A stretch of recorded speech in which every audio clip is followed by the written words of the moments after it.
እንበለ ደዌ ወሕማም እንበለ ጻዕር ወድካም ያብጽሐኒ ያብጽሕክሙ እስከ አመ ዮም። ያለ ደዌና ያለ ሕመም ያለ ድካምና ያለ ጻዕር ለብርሃነ ትንሣኤው በሰላም ጠብቆ ያድርሰን። የተከበራችሁ የተወደዳችሁ የእግዚአብሔር ቤተሰቦች የእናታችን የቅድስተ ቅዱሳን የንጽሕተ ንጹሐን የድንግል ማርያም የቃል ኪዳን ልጆች የቅዱሳን ባለሟሎች ምእመናን እንደምን አደራችሁ? እንደምን አረፈዳችሁ? ልዑል እግዚአብሔር የአባቶቻችን አምላክ ፈጣሪያችን ስሙ ለዘላለሙ የተመሰገነ ይሁን። እንኳን ለሰሙነ ሕማማቱ በሰላም በጤና በሕይወት ጠብቆ አደረሳችሁ አደረሰን። ሰሙነ ሕማማት ቅድስት ቤተ ክርስቲያናችን ከትንሣኤ በፊት ያለውን አንድ ሳምንት እንግዲህ ሰሙነ ሕማማት የሕማማት ሳምንት ትላለች ማለት ነው። የሕማማት ሳምንት ይባላል ብላ ታዘክራለች፣ ብላ ታስባለች፣ አስባም በተግባር ትፈጽማለች። ሕማማት የሚለው ቃል እንግዲህ ሐመ ታመመ ከሚለው የግዕዝ ግስ የወጣ ነው። ሐመ ታመመ ከሚል የግዕዝ ግስ የተገኘ ነው። ጌታችን መድኃኒታችን ኢየሱስ ክርስቶስ ሕማሙንና ሞቱን የምንዘከርበት ሳምንት፣ የምናስብበት ሳምንት ማለት ነው። ሰሙነ ሕማማት እንግዲህ ከሆሳዕና እስከ ትንሣኤ ባሉት ቀናት ጌታችንን መድኃኒታችንን ኢየሱስ ክርስቶስን ለመያዝ አይሁድ የመከሩበት፣ ምክራቸውን ያጸኑበት፣ ጌታችንን ሳይዙ እህል ላለመቅመስ መሐላ የተማማሉበት፣ ጌታችንን የያዙበት የገረፉበትና በዕለተ ዓርብ በቀራንዮ የሰቀሉበት ሳምንት ስለሆነ ሰሙነ ሕማማት ተብሎ ይጠራል። ሰሙነ ሕማማት እስከ መቼ ነው መከበር የጀመረው ከተባለ እስከ 4ኛው ምዕተ ዓመት ድረስ ከጾሙ ተለይቶ ለብቻው ይከብር ነበረ። ለብቻው ነበር የሚታሰብ የነበረው ማለት ነው። እስከ 4ኛው መቶ ዓመት ድረስ ለብቻው ተለይቶ ለብቻው ይታሰብ ነበረ ማለት ነው። ከዛ በኋላ ግን የቤተ ክርስቲያናችንን ቀመር በመንፈስ ቅዱስ ተቃኝቶ እግዚአብሔርን በጸሎት ጠይቆ ባሕረ ሐሳብ የደረሰው አባታችን ቅዱስ ዲሜጥሮስ እንግዲህ ሕማማቱ ትንሣኤው ተያይዘው እንዲከበሩ ባገኘው ቀመር ከእግዚአብሔር ባገኘው ቀመር ከመንፈስ ቅዱስ ባገኘው ቀመር ከአብይ ጾም ቀጥሎ የጌታችን መድኃኒታችን ኢየሱስ ክርስቶስ መከራ ሕማሙ የሚታሰብበትን ከዛ ቀጥሎ ትንሣኤ እንዲከበር ተወሰነ ማለት ነው። እንግዲህ በዚህ እንዲከበር ተደርጓል ማለት ነው። ሌላው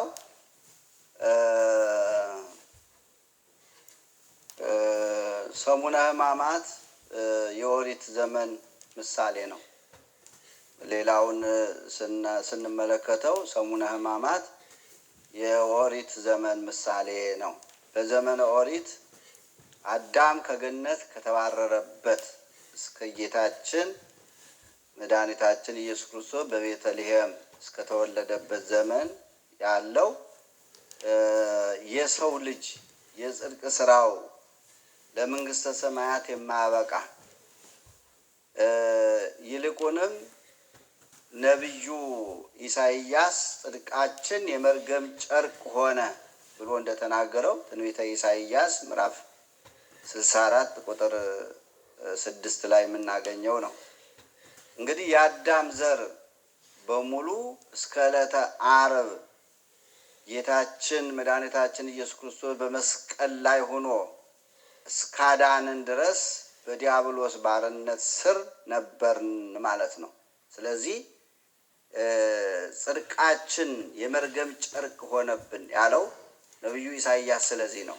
ጾማቸው፣ ስግደታቸው፣ አገልግሎታቸው ምንም ዋጋ የሌለው ዋጋ የማያሰጥ ነበረ ማለት ነው እና ስለዚህ በዲያብሎስ ባርነት ስር ስለነበሩ ሰሙነ ሕማማትም የዘመነ ፍዳ ምሳሌ እንደሆነ ደግሞ ደግመን እናያለን ማለት ነው።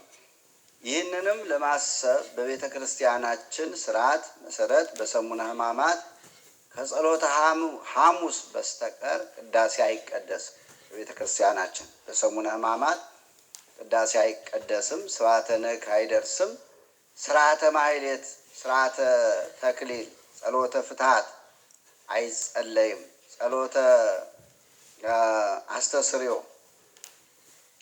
አስተስርዮ ማለት ስርየት ማለት ነው፣ አይደረግም። ይፍቱኝ አይባልም። ካህኑ እግዚአብሔር ይፍታ እግዚአብሔር ይፍታሽ አይልም ማለት ነው። ጸሎተ አስተስርዮ አይደረግም ማለት ነው። ጥምቀተ ክርስትና አይፈጸምም።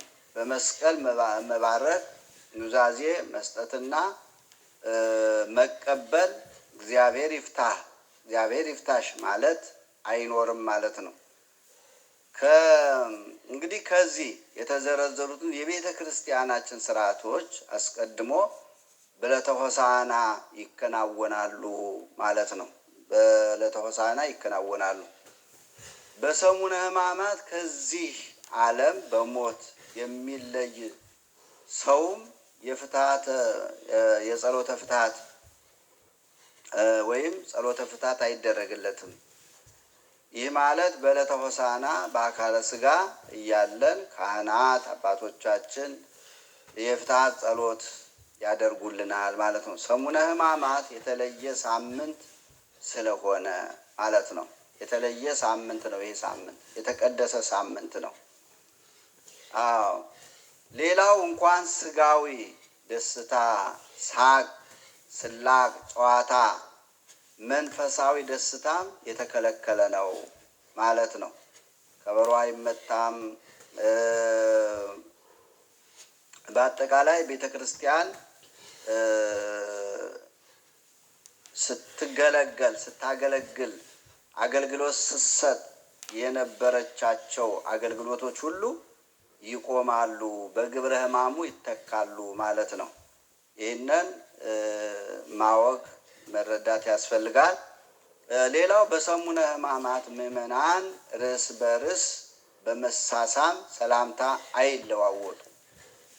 ምዕመናን ርስ በርስ ለምሳሌ አንድ ሰውና አንድ ሰው መንገድ ላይ ሲገናኙ እንዲሁም እቤትም ይሁን ሲገናኙ ድሮ እናረግ እንደነበረው እንዴት ነሽ እንዴት ነህ ብሎ መሳሳም በሰሙነ ሕማማት መሳሳም ሰላምታ መሰጣጣት አይቻልም ማለት ነው።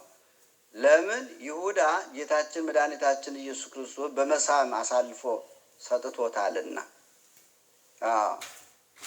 በዚህ ሳምንት መሳሳም ሚሳሳም ሰው ባለማወቅ ባለመረዳት ከሆነ ምናልባት፣ ነገር ግን ቤተክርስቲያን እያስተማረች ማወቅ መረዳት ያስፈልጋልና ስለዚህ በሲእምኑ ታገቦ ለወልደ እጓለ እመሕያው በመሳም ልታስይዘኝ መጣህ ነው ያለ ጌታችን መድኃኒታችን ኢየሱስ ክርስቶስ ይሁዳ። እሱ ተመሳስሎ ከእነሱ ጋር ተነጋግሮ ገንዘብ ተቀብሎ ከዚህ ደግሞ አሳልፎ እንዲሰጥ እነሱን እየመራ ሲመጣ ጌታችን ምንድን ነው ያለው? በሲእምኑ ታገቦ ለወልደ እጓለ እመሕያው። ጌታህን ፈጣሪህን ልታስይዘኝ በመሳም ትህትና ያለ ሰው መስለህ በመሳም ልታስይዘኝ መጣህ ብሏልና ስለዚህ በዚህ ሳምንት መሳሳም የለም ማለት ነው። በሰሙነ ሕማማት መጻሕፍተ ኦሪት፣ መጻሕፍተ ነቢያት፣ የዳዊት መዝሙር ይነበባል። ውዳሴ ማርያም፣ የተለያዩ መጻሕፍቶች ይነበባሉ ማለት ነው በዚህ ሳምንት በሰሙነ ሕማማት። ስለዚህ ምዕመናንም ተገኝተው የነግህ ጸሎት የሰለስት የስድስት ሰዓት የዘጠኝ ሰዓት የ11 ሰዓት የማታ የንዋም በእነዚህ ጊዜያቶች ሁሉ እየተገኙ ስግደት እንዲሰግዱ ስርዓቱ ያዛል ማለት ነው። እና ስለዚህ የተከበራችሁ የእግዚአብሔር ቤተሰቦች በዛሬው ዕለት ደግሞ ሰኞ ሰሙነ ሕማማቱን በዚህ ሁኔታ ከተረዳን በዚህ በሰኞ ምንድን ነው የተፈጸመው? ሰኞ የተፈጸሙ ነገሮች ምንድን ናቸው ብለን ደግሞ የዛሬውን እናያለን ማለት ነው። ጌታችን መድኃኒታችን ኢየሱስ ክርስቶስ ሰው ሆኖ በዚህ ዓለም ሲመላለስ እንግዲህ በሆሳዕና ማግስት ጌታችን መድኃኒታችን ኢየሱስ ክርስቶስ ከቢታንያ ወደ ኢየሩሳሌም ሲገባ ሁለት ነገሮችን አድርጓል። በዛሬ በሰኞ ዕለት ማለት ነው። ልብ በሉ፣ ሁለት ነገሮች ተደርገዋል። አንደኛው ከቅጠል በስተቀር ፍሬ ያልተገኘባትን ዕፀ በለስ ረግሟል። ሁለተኛ ወደ ቤተ መቅደስ ገብቶ የሚሸጡትንና የሚለውጡትን አስወጥቷል ማለት ነው። የማቴዎስ ወንጌል ምዕራፍ 21 ቁጥር 12 ከቁጥር 12 እስከ 18፣ የማርቆስ ወንጌል ምዕራፍ 11 ቁጥር 17፣ የሉቃስ ወንጌል ምዕራፍ 19 ቁጥር 45 ጀምሮ የምናየው ነገር ነው። ቅዱስ ማቴዎስ እንደገለጠልን በማግስቱ ተራበ የሚል ቃል እናገኛለን። በማግስቱ ተራበ። እንግዲህ ይህ ጌታችን መድኃኒታችን ኢየሱስ ክርስቶስን ነው እንደዚህ የሚለው። ነቢዩ ኢሳይያስ እንደዚህ ይላል ወገኖቼ። ነቢዩ ኢሳይያስ እግዚአብሔር ለዘላለም አይራብም፣ አይጠማም፣ አይደክምም ትንቢተ ኢሳይያስ ምዕራፍ 46 ቁጥር 25 ላይ ይላል። ተመልከቱ። እግዚአብሔር ለዘላለም አይራብም፣ አይጠማም፣ አይደክምም ይላል። ክብር ምስጋና ይግባው። እግዚአብሔር አይራብም፣ እግዚአብሔር አይጠማም። ውቅያኖስን የፈጠረ እሱ ነው። እግዚአብሔር አይራብም፣ ሁሉ የእሱ ነው። ነገር ግን ቅዱስ ማቴዎስ ምን ለማለት እንደፈለገ በማግስቱም ተራበ የሚል ነው። ረሃቡ ምንድን ነው ወገኖቼ? እናያለን። የእግዚአብሔር ረሃብ ምንድን ነው? ኢየሱስ ክርስቶስ የተራበው ምንድን ነው? ነቢዩ ኢሳይያስ ደግሞ እግዚአብሔር አይራብም፣ ለዘላለም አይራብም፣ አይጠማም፣ አይደክምም አለ። እነዚህ ሁሉ ለፍጡር የሚስማሙ ናቸው። ለፈጣሪ የሚስማሙ አይደለም። የሚስማሙ አይደለም። ተራበ የሚባለው ሰው ነው። ሰው ብቻ የሆነ እግዚአብሔር ሰውም አምላክም ነው። ፈጣሪ ነው። ረሃብ አይስማማውም። መጠማት አይስማማውም። መድከም አይስማማውም። እነዚህን ሁሉ ግን ስጋ በለበሰው ስጋ ተርቧል፣ ተጠምቷል፣ ደክሟል። ይህንን እናያለን። ነቢዩ ኢሳይያስ ይህንን ይገልጻል። ሌላው በቅዱስ ወንጌሉ በመጀመሪያ ቃል ነበር ይላል። ያ ቃል ቀዳማዊ እንደሆነ ቃል በእግዚአብሔር ዘንድ እንደነበር ይገልጽልናል ማለት ነው። ያ ቃል እግዚአብሔር ነው ይላል። የዮሐንስ ወንጌል ምዕራፍ 1 ቁጥር 1 እስከ 2 ድረስ። ጌታችንም በመዋዕለ ትምህርቱ ሲያስተምር የኔስ መብል የላከኝን የአባቴን ፈቃድ አደርግ ዘንድ ስራውንም እፈጽም ዘንድ ነው ይላል። የዮሐንስ ወንጌል ምዕራፍ 4 ቁጥር 34 ላይ የኔስ መብል ይላል። ሐዋርያት ያቺ ሳምራዊቷን አስተምሮ ኢየሱስ ክርስቶስ ያችን አንዲት ብቸኛ አንዲት ችግረኛ በጭንቅ የምትኖር ፈተና የበዛባት ስቃይ የበዛባት ኑሮ የከበደባት ሰዎች መጠቋቆሚያ ያደረጓት ብቸኛዋን ሴት ካጽናና በኋላ ካስተማረ በኋላ እሱን እንድታውቅ የእሱን ማንነት ከተረዳች በኋላ ካመነች በኋላ ሐዋርያት አባቶቻችን ምግብ ሊገዙ ሄደው ነበርና ከሳምራዊቷ ጋር ሲነጋገር አይተው ገርሟቸዋል። ምክንያቱም ሳምራውያንና አይሁድ ህብረት የላቸውም፣ አንድነት የላቸውም። እሱ ደግሞ ወደዚህ ዓለም የመጣው የተለያዩትን አንድ ሊያደርግ ነው። የራቁትን ሊያቀርብ ነው። የወደቁትን ሊያነሳ ነው። የቆሸሹትን ሊያነጻ ነው። የተለያዩትን አንድ ሊያደርግ ነው የመጣው እና ገርሟቸው ነበረ። እንዴት አንደኛ ሴት ጋር መነጋገሩ፣ አይሁዶች ከሴት ጋር አይነጋገሩም። በተለይ ካህናቱ እንደ ነውር ነው የሚቆጥሩ ከሴት ጋር መነጋገሩ። ሁለተኛ ደግሞ ሳምራዊት በመሆኗ ይንቋቸዋል። ሰውን የማይንቅ የሰውን ችግር የሚረዳ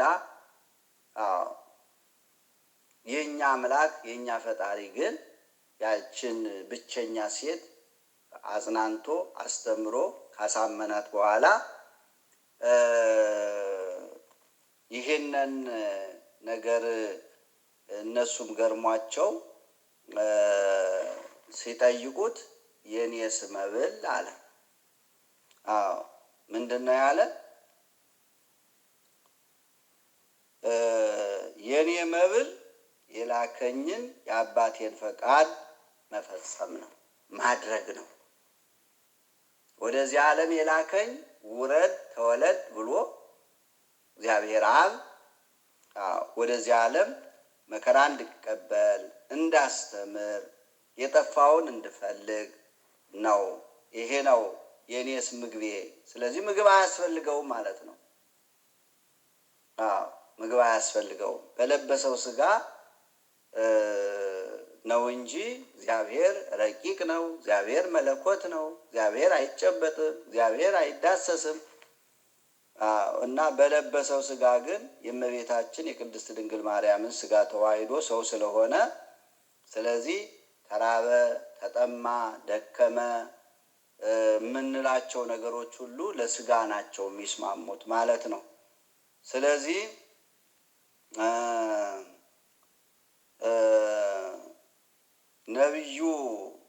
ነቢየ እግዚአብሔር እንደማይራብ እንደማይጠማ ተናግሯል። ታዲያ ጌታችን ለምን ተራበ ብሎ ቅዱስ ማቴዎስ ለምን ጻፈ? ቅዱስ ማቴዎስ ተራበ ይላል።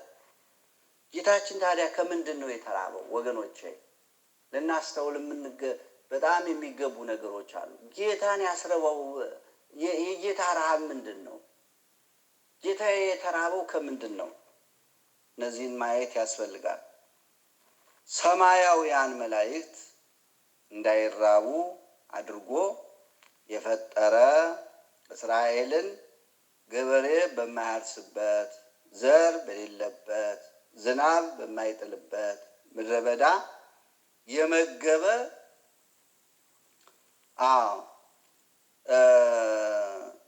ድህረ ዓለም ድህረ ስጋዌ በ5 እንጀራና በ2 ዓሣ ድኅረ ሥጋዌ ማለት እግዚአብሔር ኢየሱስ ክርስቶስ ሰው ከሆነ በኋላ በዚህ ዓለም ሲመላለስ ሲያስተምር በ5 እንጀራና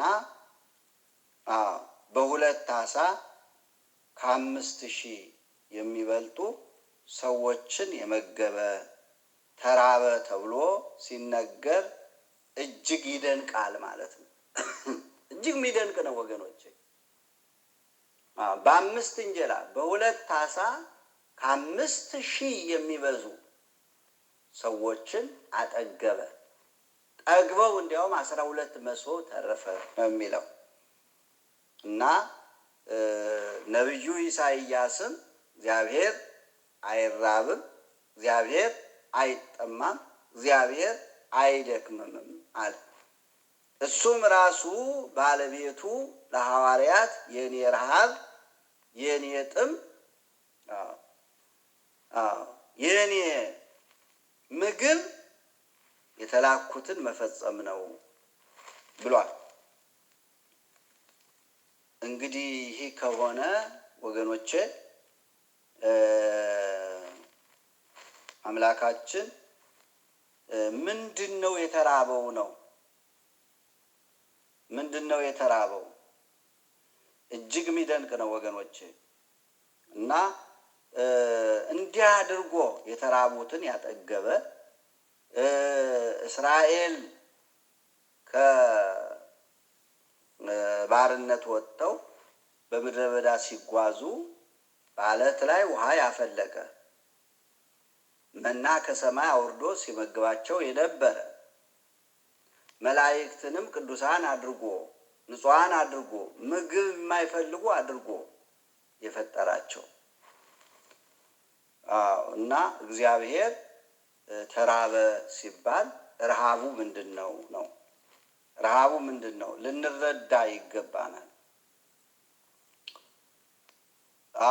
እንግዲህ በለበሰው ሥጋ ፍጹም አምላክ ፍጹም ሰው በመሆኑ አልተራበም አንልም። አልተጠማም፣ አልደከመም ማለት አይቻልም። የጌታችን ረሃብ ወይም ድካም እንዴት እንደሆነ እንመለከታለን ማለት ነው። የጌታችን ረሃብ ምንድነው ስንል የበለስ እንግዲህ የአንዲት በለስ ዘለላ ረሃብ አይደለም። ወደ ከቢታንያ ላይ አድሮ ሆሳና ሲመሰገን ዋለ። ቢታንያ ላይ አደረ። ነገር ግን በጠዋቱ ሲነጋ ቀና ሲል አንዲት በለስ ተመለከተ። በለሷ ላይ ፍሬ ፈልጎ ነበረ ነው የሚለው። እንግዲህ በለስ ምን እንደሆነች እንመለከታለን። በለስ የተባሉ እነማን እንደሆኑ እንመለከታለን። ጌታ ወደዚህ ዓለም የመጣው በለስ ፍለጋ፣ ፍሬ ፍለጋ፣ ቅጠል ፍለጋ አይደለም። ሰው ፍለጋ ነው የመጣው። ሰው ፍለጋ ነው። አንቺን ፍለጋ፣ እኔን ፍለጋ፣ እናንተን ፍለጋ ነው የመጣው ወገኖቼ፣ የእግዚአብሔር ልጆች። ይህ ከሆነ ረሃቡ የበለስ ፍሬ ሳይሆን በለስ ብሂል ቤተ እስራኤል እሙንቱ። ተመልከቱ እንግዲህ በለስ ብሂል ቤተ እስራኤል እሙንቱ የሃይማኖት እና የመልካም ስነ ምግባርን ፍሬ ፍለጋ መሆኑን ያጠይቃል ማለት ነው። ጌታችን የፈለገውን ባለማግኘቱ ጉባኤ አይሁድን ረግሟል። በአይሁድ ጉባኤ የነገሰውን ኃጢአት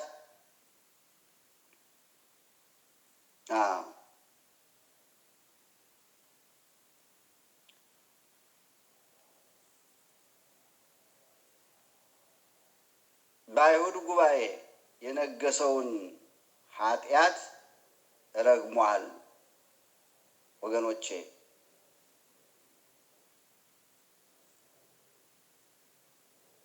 ምክንያቱም ጌታችን የፈለገውን ባለማግኘቱ ጉባኤ አይሁድን ረግሟል። በአይሁድ ጉባኤ የነገሰውን ኃጢአት በበለስ አንጻር መርገሙን ታላቁ ሊቅ ቅዱስ ዮሐንስ አፈወርቅ በአንጻረ በለስ ረገማ ለኃጢአት፣ በበለስ አንጻር ኃጢአትን ረገማት ይላል። በበለስ አንጻር ኃጢአትን ምን አለ? ረገማት። ወገኖች ረገማት።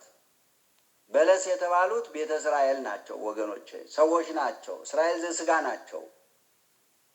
እስራኤል ዘነፍስ እኔና እናንተስ ፍሬ አለን፣ ሃይማኖት አለን፣ ምግባር አለን፣ ፍሬ አፍርተናል። አሁንም ኢየሱስ ክርስቶስ እኛን ሊጠይቀን ይመጣል። ዕለተ ምጽአት ፍሬ አፍርተን ምግባር ሰርተን ንስሐ ገብተን ልንጠብቅ ይገባናል። በለስ የተባልነው እኛ ነን። በለስ የተባለው ሰው ነው ወገኖቼ።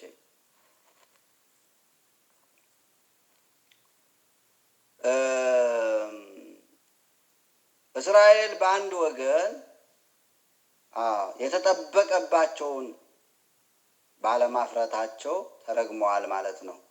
ሊቁ ቅዱስ ዮሐንስ አፈወርቅ እስራኤል ከፍቅር ይልቅ እርግማን እንዳገኛቸው፣ አሕዛብ ደግሞ የቃሉን ትምህርት ሰምተው የእጁን ታምራት አይተው ያመኑበትን የእግዚአብሔር የጸጋ ልጁ ለመሆን መብቃታቸውን ሲመሰክር እንዲህ ይላል ማለት ነው። አሕዛብ አስተጋቡ ጽጌረዳ በሂሩቱ ወሶኩሰ ተርፈ አኀበ አይሁድ ዘውቱ ዕፀተ ሃይማኖት። አሕዛብ በእግዚአብሔር ቸርነት አበባ ሰበሰቡ፣ በአይሁድ ዘንድ ግን እሾሁ ተረፈ። ይህም የአይሁድ ጉድለት ማለት ነው ብሎ ዮሐንስ አፈወርቅ ተርጉሞታል። እሾህ የእርግማን ምሳሌ ነው። አበባ የእግዚአብሔር ጸጋ ልጅነት ምሳሌ ነው። ዛሬ የእግዚአብሔር ቤተሰቦች ሁላችን ጌታችን መድኃኒታችን ኢየሱስ ክርስቶስ ወደ መቅደስ ሕይወታችን ቢመጣ ምን ያገኝ ይሆን? ወደ መቅደስ ሲሄድ ነው በለስን የተመለከተው። ወደ መቅደስ ሰውነታችን የእኔና የእናንተ ሰውነት የእግዚአብሔር ቤተ መቅደስ ነው፣ የእግዚአብሔር ማደሪያ ነው። ዛሬም ወደ መቅደስ ሰውነታችን ይመጣል።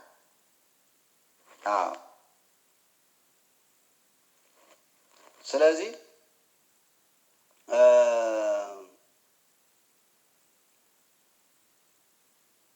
ምን ያገኝ ይሆን? ፍሬ ወይስ ቅጠል? ፍሬ ወይስ ቅጠል ነው የሚያገኘው?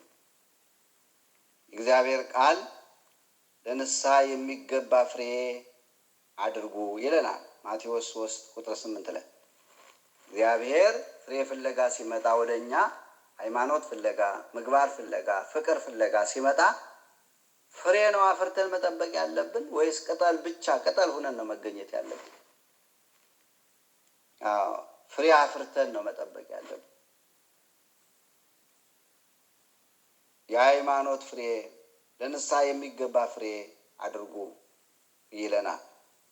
ስለዚህ እግዚአብሔር ከኛ የሚፈልገውን የመንፈስ ቅዱስ ፍሬ ልናፈራ ይገባናል ማለት ነው። ገላትያ ምዕራፍ 5:22 ላይ ጌታችን መድኃኒታችን ኢየሱስ ክርስቶስ በዳግም ልደት ወይም በዳግም ምጽአት ሲመጣ ከሰው ልጅ ሃይማኖት መገኘቱ አጠራጣሪ እንደሆነ ተናግሯል ማለት ነው። ዳግም በመጣ ጊዜ አስቀድሞ ነው የተናገረው። ዳግም ሲመጣ ከሰው ልጅ ሃይማኖት ይጠይቃል። ሃይማኖት አጠራጣሪ እንደሆነ ይናገራል ማለት ነው። የሰው ልጅ ወደዚህ ዓለም ሲመጣ ሃይማኖት ያገኝ ይሆንን? ቀጣይ ሕይወታችንን በአምላካዊ ስልጣኑ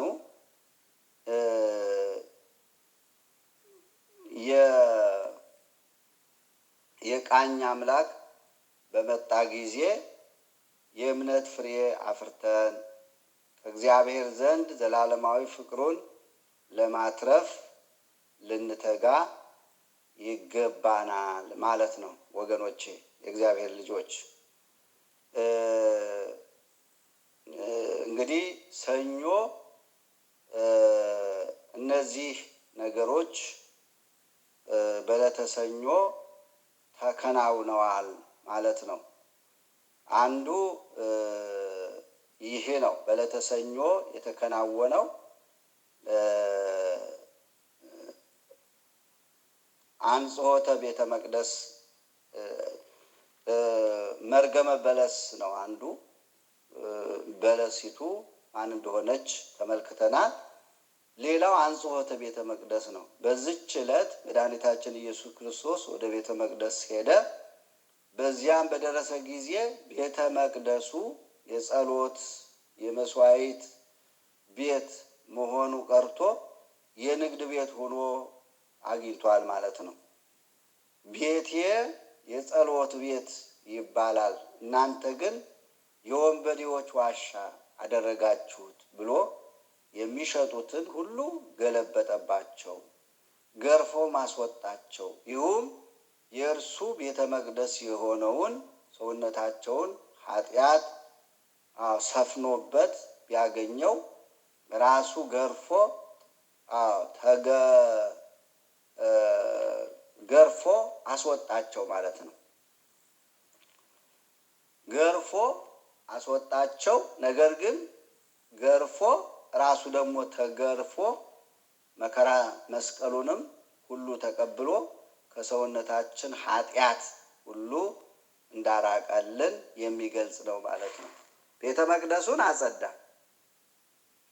ቤተ መቅደሱን ማጽዳቱ ለጊዜው ቤተ መቅደሱ የሸቀጣ ሸቀጥ መሰብሰቢያ መሸቀጫ አድርገውት ነበር። ነገር ግን ቤተ መቅደስ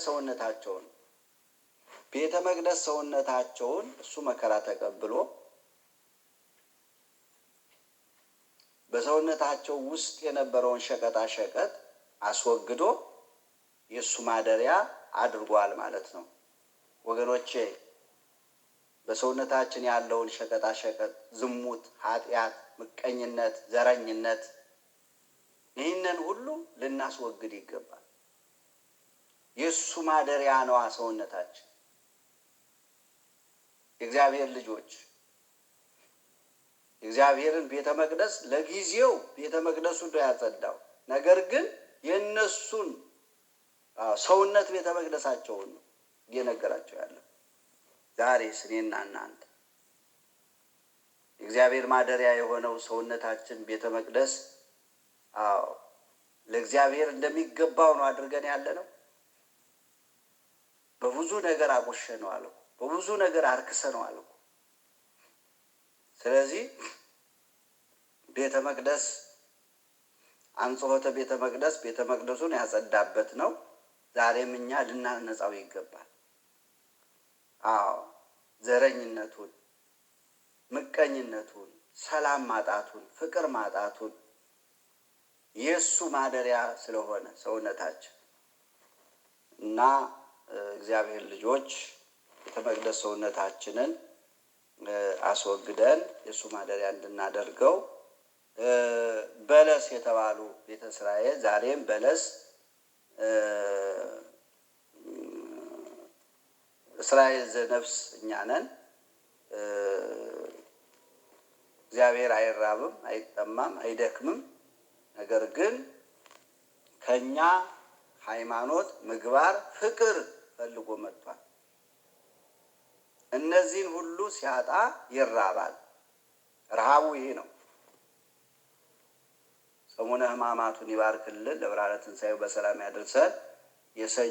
በሰኞ የተፈጸሙ ነገሮች እነዚህ ናቸው።